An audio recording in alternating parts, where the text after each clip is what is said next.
Thanks for joining us on the highway tomorrow. Yo, what's up? Zibi and I are in Ostrów Wielkopolski. his hometown My where hometown. he grew up. Yeah. What's it like being home, baby? It's not like growing up because it changed so much. Yeah, how so?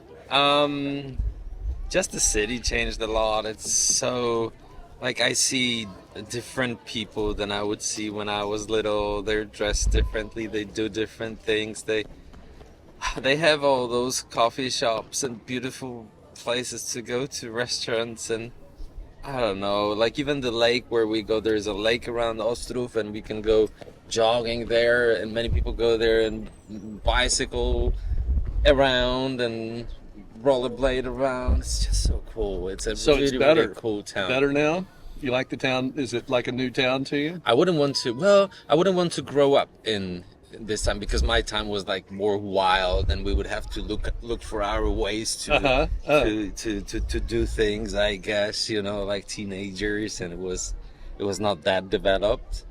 But it's really cool to be back in this town, to be developed and have an Airbnb right in the Right. middle of the city of the town, and and enjoy the whole thing. I think it's great. I think it's great because it's clearly very European Yeah. to me, at least as an American. We're sitting in the town square drinking coffee. There's a lot of cafes, coffee shops on this square. There's restaurants. Zibi's having a glass of wine with his coffee. That's water. Oh, okay, yeah. And, it's got that old world charm for Yeah. me that I always imagine. Mm-hmm. The buildings are different colors. The facades are different colors. Yeah. I really want to come back here at night when it's lit up because I'm sure it's wonderful. And yet it's a small town. It's 70,000 people, so it's very manageable. As Zibi said, we're staying right in the core of the town, so everything is walkable. I'm surprised. I'm not used to walking out of the place where I stay in Ostrów and then being right here, like right in the heart of the town. Yeah, it's cool. And his parents are literally like a 5-minute walk away from us. That's right. So what's it like being with the family? You've been coming back and seeing them on a regular basis. What are your Yeah. thoughts about when you return to see family? Let's stick with mom and dad With first. mom and dad. Well, Yeah. it's good to see them. First, it's good to see them. Second, it's I know that I think we all acknowledge that we see each other once or twice per year, and that it's never enough. So it's like trying to find any opportunity to see each other and to be with each other, if it's in the garden or if it's at home, and they cook, and that's great, and I know how much effort they put into it, and how much they love you and how much they love spending time with you, and Uh-huh. and they appreciate you and you learning Polish and Trying, yeah. all that. But it's beautiful to be here with them. Uh-huh. For sure. Yeah, I think I'm very happy that they're so healthy, that Seriously, they're Yeah. what, they're 84, 80, Oh, no, wow. 82. Okay. Mom and dad is 86. Okay. So and they're like, you see dad, like today we got him B God, families. seriously. 2 B families. Third one just flew in and decided to join the gang. So now he's got 3 B. He became like a beehives. 10-year-old kid. And he's like a kid. He's like a 10-year-old kid He's on like Christmas a 10-year-old kid, loving what he's doing. We And went for lunch at their house, and he like couldn't stand being there for lunch. He wanted to Totally. go back to his bees. Yes. So Yeah. that's the pleasure of seeing them enjoying Yeah. themselves and their lives, and it's I think it's interesting. Your parents represent, in some way, for me, old Poland very much. with my Polish language teacher, we talked about food and cuisine and Polish cuisine, and you know the fact that international foods are available now in the grocery stores and restaurants, Right. and you know people that are younger in their 20s and 30s are exploring new ways of cooking, healthier ways, Yeah. and your parents still hold to traditional things, and at first it was kind of hard for me because it's a little heavy. You know, it's like we have fucking potato dumplings like probably 12 times a day. And, Today, Dad. oh my said, God. it's 10 per 10 per person, yeah. 10 per person. And I took 4. And Bert took 4. And I was No, stuffed. you wanted 3 and then you took 4. I took 4. And then they didn't want to take more. Yeah. Even though if it wasn't for Bert, they Yeah. probably fill up the plates And with I was 10 stuffed. each. But I realized today, because of that, I realized that old world, old Polish style is going to disappear. You know, we're going to see that disappear. And coming here and getting it from your parents, you know, these classic dishes, Polish dishes, is such a treat.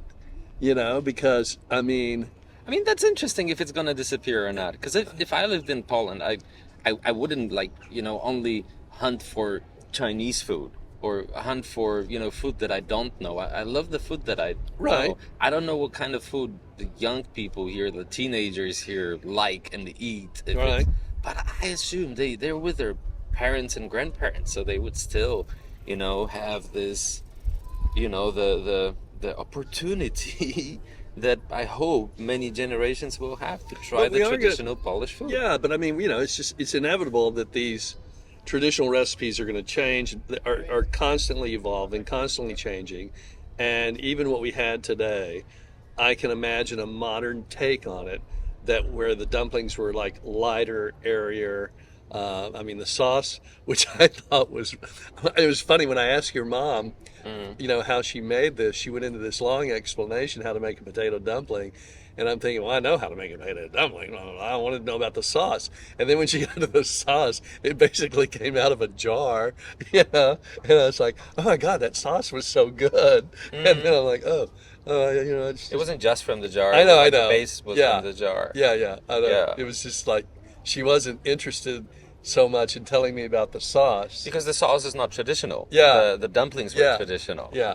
Right? So, and yeah, they're heavy. And we have, you're right. Like, we have a lot of heavy shit. Yeah. But that's No, that's why I love good. it. Yeah, no. It's, I mean, but like, we were in Texas, right? And we Right. had this, I think it was the heaviest food I've ever had. Okay. We went to this restaurant and had, the chicken steak? oh, that's right. Chicken fried steak. Chicken yeah. fried steak. Oh, true. Like, this is the Definitely. heaviest thing ever. Yeah. And And they that's- think they're that's being there modern. to stay. Yeah, they're being modern by using a lighter batter. It's still, you That know, was the heaviest shit ever. all about the So I buttercream think, gravy. if something is good, it's gonna stay. It is. The good things about Poland, they're gonna stay. We're not Yeah. gonna be. We're not like behind. Any development. We are just us. We are. The cuisine is Polish cuisine. It's gonna stay there. The atmosphere. It's gonna stay there. Like like the cuisine in the U.S. Right. And anywhere else. Like I remember when I was in Romania, I would put on weight, and there was nothing else to eat. It was so like everything was fried and heavy, but it was so good. It's so good, yeah. I cannot imagine them all of a sudden switching to salads because it just it doesn't work, But I'd be interested in what the teenagers here and the new generation does and what do they eat and what their lifestyle is compared to mine, because I see them and they look different, they behave differently, they have their phones, they have their kickboards, they I don't know, they speak a different language. It's funny, it's so interesting. I feel like I know in Bali there's a restaurant that I went to, well, kind of like Locavore, where they've taken traditional Indonesian Balinese recipes and they've updated them into a degustation menu, and as pretentious as that is, that kind of stuff has a huge influence on cuisine, right? Because other chefs look at it and try to imitate it to some level. Yeah. And there's a lot of restaurants in Bali that are doing that. Yeah. And I'm willing to bet, maybe not here, but certainly in Krakow, probably in Warsaw for sure, there are, these modern chefs doing a new version of potato dumpling and bikos and, pierogi that's completely different. And I'd love to try that, see what direction they're taking it. Yeah. What about, okay, let me ask you this, and I don't want to get morose here, so I don't want to touch on anything, but I'm just like, you're with your parents, and kind of the future. Do you think much about that? Do you try to avoid, thinking about, I probably think less about that than my parents do. Like, Okay. they seem to be more practical about some aspects that I don't want to, like, even touch upon. How so? I don't know, like, once, like, after we gone, that, you're gonna sell the house, and it's better to sell it with a garage than, without. And I'm like, I don't even want to think about it. I don't want to, like, go there. It's not my, type of conversation, to talk about those things. And I, like, but at the same time, they're very practical about those things. And to me, it's a good feeling in a way. Like, if there is any good feeling about that, if there is anything good about that feeling, Right. then it's good that there is no, like, oh my God, what's gonna happen? And so, so scary and whatever. It's actually, I don't know, acknowledging that, life is life, and, that's its stage, and that's where we're at, and that's where it's going eventually. I think it would be good for you to have, to start that kind of conversation with your sister when we're in Germany, because she's closest, and she's going to end up having to deal with most of the major issues. Like, she'll be the one to come and clean out the house, kind of thing. Well, I'll be jumping in too. Yeah. It's not that the distance is gonna but keep me away from it. She's going to have to handle a lot of this. I mean, I know that for me, for example, a lot of that decision making and process fell on my brother, and we had some conversations about it, but not enough, probably. Mm-hmm. But I thought, I mean, people handle it well when they have to. Everybody steps up to the plate. Yeah, but I cannot, like, give all the responsibility to my No, sister. I'm not. It's not the conversation. The conversation is going to happen, and we'll have to figure out how we do it. Yeah. It's not that you're gonna figure out how to do it because you're closer. She's got a whole family, Right, of course. and we're flexible as fuck, as you can tell. We're sitting here in cowboy hats in Ostrów drinking wine, and it's Wednesday or Thursday. People don't have this luxury. Yeah. So, I wouldn't want to impose, like, Sure. any responsibility on others if that's, the freedom that I have of time and space. So, yeah, but that will have to happen. Like, at some point, my sister and I will have to think. And we were like, oh, maybe we should take them out to Germany, and they should live in, closer to my sister Sure. we'll get a house for them, Sure. or they can live in some, how do you call it, this Retirement community or residence. And then we thought, and then when you come here and when you see them, and when you see what they're doing and what their life is all about, and what the garden is all about, and the bees and whatever brings joy to them, this would be the last thing you want to take them out of it, for sure, and bring them in some proper German, retirement community, because it's gonna fucking suck. As nice as it's gonna be, they're gonna supply you with everything. So take them out of this, out of the home, out of where they feel at home. This is death, I can live outside the world because I find my homes anywhere I go, but for them, this is their home, and this is where they have to stay. If you take somebody out of their home, bees can do it.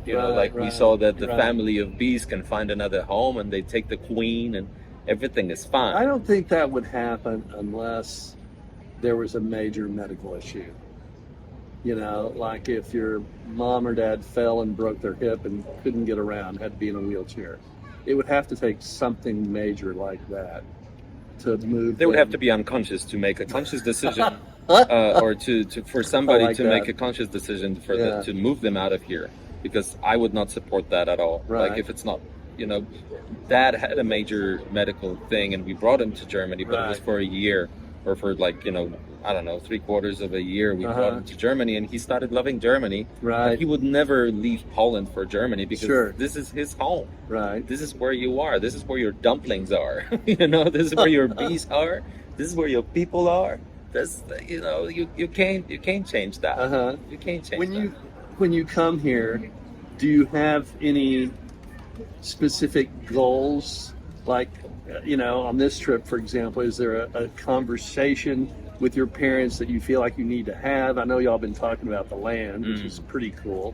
But is there anything you personally kind of want to resolve, or I mean, I think I kind of had a checklist on some level with my mom and dad. And, Not really. well, no, I don't. How I often don't would know. you talk to them?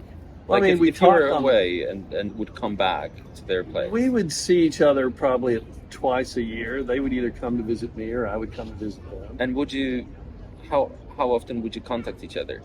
You mean when we weren't around each other? Yeah. Sporadically phone calls. Okay. We didn't do the WhatsApp constant exchanging messaging like y'all. You didn't do WhatsApp 30 years No, ago? can you believe it? I know, it's Oh my amazing, isn't God. it? No, I think that's one of the coolest things is Zibi and his family, his parents, his sister have a WhatsApp user group. Yeah. And they you don't sit down to eat without taking a picture and sending it to the group, So he probably gets 70 messages a day from his I wake up family. to 48 Yeah. messages, 50 And I think messages. that's really cool. I think Yeah. it's really, I kind of wanted my Cruising the World app to be kind of like that. But, Yeah. our family doesn't communicate the way yours does. So that's really charming. They're beautiful in the way they communicate your family. Yeah. So then you really don't have much of a checklist because you're communicating with them all the time. Yeah. We So say they were- everything we say. Like, it's like when we come back here after a year, it's like, I remember what you did yesterday because, I read about it and I saw Right. pictures and we, so that's good. That without that, it would be so much more difficult. But it keeps them alive when they see the kids in Germany, Yeah. and how they grow up and what they say, and they can hear them. There's voice messages, there's videos, there's photos. I think these days, the technology, as much as it can separate you, with Instagram Right. and Facebook, and you see those people like this, at the same time, it can be used for such positive, Positive. Yeah. um, I agree. positive Yeah. things, right? Like Yeah. bringing people together, really, and that's the advantage that we have. I don't know if I could do it, the way you did it, with not being no able media. to, no media, and not being able to contact each other Yeah. for a longer time. I don't think the conversations you have, you may get into discussions of politics, religion, or whatever, or land, or money exchange, or advice about how to wash your shoes. But so much of it's not about winning an argument or reaching a conclusion. It's just the process of having the conversation. Yeah. And that's what I admire so much about your family is that you're constantly talking to each other, and your dad, your sister particularly, has opinions about like supplements, and medicine, and your dad has opinions of, but it's sort of like nobody's twisting each other's arm saying you have to do it my way. These conversations Yes. just go on forever, Yeah. in a sense, and Yeah. I think that's what's really wonderful that I see happening with y'all. That's right. Yeah, so for me, what I focus on, because you asked if there's anything specific that I want to do when I'm here, I want to just inhale the family atmosphere, Sure. just to be with them as much as I can, because, there is technology and pictures and videos and whatever, Right. but to actually be together at the same table, Uh-huh. even without talking much and talking, do we have enough dumplings? And, Right. just the fact that you are with each other is never going to be, Yeah. nothing's going to replace that. Right. Extended reality is not going to replace that. Nothing will. You really have to feel the energy. You Okay. have to feel somebody's presence and enjoy it, even if you don't say it out loud. It's literally just, enjoying Okay. the moment. just to wrap it up, kind of any specific things that you want to do on this trip. I know you said you wanted to take and show me the land, your grandmother's land. Any other major sort of things that you would like to do while we're here, besides just, you know, our day-to-day interaction and enjoying? Are there any sort of things that you want to get done while you're here? I didn't think of anything specific, and I don't think there has to be anything specific. No. I want you to keep going with your Polish course. It'd be really cool that before we leave, I know. we can have a little chat with mom and dad. I so hope that happens. You know, and like it's just life itself is what Yeah. I want. You know, Yeah. like this moment is what I want. So I don't want to plan anything bigger than that, because this is big enough. You know, this is good enough. Well, it's wonderful being here in Ostrów. It's a gorgeous little town. I love being here on the square. And it's freaking amazing to be here with you, because you're so open. You're like, oh my God, you know, your jaw is dropping and your eyes are bigger, and you want to do stuff by yourself. You know, you're like, okay, let me walk. No, I'm driving. No, yeah, I'll walk. Okay, well, walk. You know. I know. Are you gonna, like, I'm like my family. Are you gonna be okay? Like, do you Yeah, need yeah. help? And he's like, no, I don't need help. They I'll figure it literally out. all act, you know, like I'm gonna fall apart into little tiny pieces if I leave their presence. Yeah, Yeah, and he does it. And it's you know, good. they're Yeah. like, oh my God, you can't speak the language. You can't. You'll disappear. You're gonna dissolve. You know, it's so funny. It's very sweet. It's very protective. But yeah, I'm okay. It's interesting. It's probably a whole different subject about Yeah, how I to know. show somebody love. But Yeah. I think in our family, you show somebody love by caring for them, and then but it can go over the limit, Over the top. Yeah. over the top, where somebody cares too much. Okay. You know, or speak over the motorcycles. can go over the top when somebody cares too much. Yeah. you Yeah. know? No kidding. And I catch myself doing the same thing. I don't like when they do it to me, but at the same time, it's what I learned too. So when you were going, you know, somewhere by yourself, now I'm over it. But in the beginning, I was like, oh, is he gonna be okay? And then how is he gonna rent the bike? And you know, like if somebody asks him a question, Does what's he he know what gonna a do? taxi is? If he has to get a taxi, Yes. does he know what one is? Does he know how to survive without Uber and you know all those apps? And Hey, and he's still here. tip your hat. Tip your hat. Yay! Thank you so much for joining us. Thank you. We'll Do see you widzenia. later. Do widzenia. Do widzenia. Highway to